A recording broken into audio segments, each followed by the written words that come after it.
ciidamo ka tirsan kuwa dowladda federaalka ah ee Soomaaliya ayaa saaka howlgal culus kula jarmaaday xaafadda Dabdamiska degmada Wadajir halkaas oo ay ka bilaabeen howlo burburina.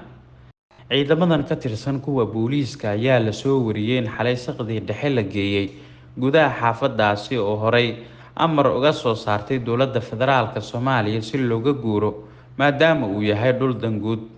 Gaadiidka cagaf-cagafta ayaa la geliyay gebi ahaanba dhulka Dabdamiska kuwaas oo jijibinaya guryaha ay muddada dheer degnaayeen shacabka ku dhaqan halkaas oo kol hore ka dhaga adeegay amarka ka soo baxay dowladda federaalka. Sidoo kale dadka deegaanka ayaa bilaabay in xaafadaasi ay ka qaataan alaabtooda inta ay awoodaan maadaama gaadiidka aan loo ogoleen halka uu howlgalka ka soconayo, waxayna gacmahooda iyo dushooda ku qaadanayaan inta ay awoodaan oo kaliya. Xaaladda ayaa lagu soo waramayaa in haatan ay tahay mid aad u kacsan, waxaana sidoo kale xiran dhammaan wadooyinka ku dhow Dabdamiska gaar ahaan isgoyska Banaadir ilaa Seybiyaano. Halkaasna waxaa yaala gaadiidka nooca dagaalka iyo ciidamo fara badan oo aad u hubeysan ayaa hareeraha wadada taagan. Ciidamadan ayaa celinaya gaadiidka iyo xitaa dadka lugeynaya, waxaana kaliya ay ogol yihiin in laga soo baxo sida ay noo sheegeen dadka deegaanka oo aan la ogoleen in gudaha Dabdamiska la galo. Xaafadda Dabdamiska waxaa in muddaha ka taagneyd xiisad xooggan, balse saaka ayay dowladdu qaatay tallaabo culus oo xoog looga saarayo shacabka ku dhaqan halkaasi. Kol hore shacabka ku dhaqan halkaas oo ka soo horjeestay amarka dowladda federaalka Soomaaliya waxa ay sheegeen in ay ku dagaalami doonaan halkaas oo aysan ka bixi doonin.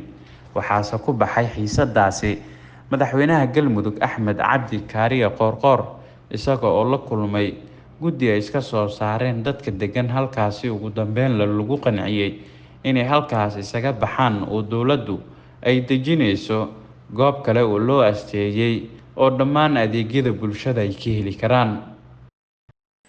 Warbaahinta oo goobta tagtay ayaa gebi ahaanba loo diiday in halkaasi ay muuqaal ka soo duubaan, waxaase loo sheegay inaysan gudaha Dabdamiska u gudbi karin. Amar ka soo baxay taliska booliiska ayaase lagu hakiyay. Ciidamada ayaa si la mid ah waxaa la sheegay inay isha ku hayaan dhaqdhaqaaqa dadka deegaanka, waxaase laga cabsi qabaa in halkaasi ay weerar ku soo qaadaan ciidamo kale oo ka tirsan kuwa dowladda federaalka oo deegaan ahaan halkaasi u deganaa.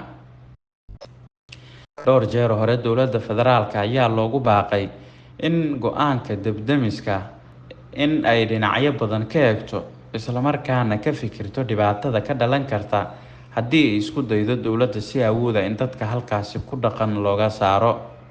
Maantase dowladda waxay isticmaalaysaa awood ciidan oo kol hore afhayeenka ciidanka booliiska uu sheegay in dadka halkaasi ku dhaqan ee ka soo horjeestay amarka dowladda si awood ah ama qasab looga saarayo.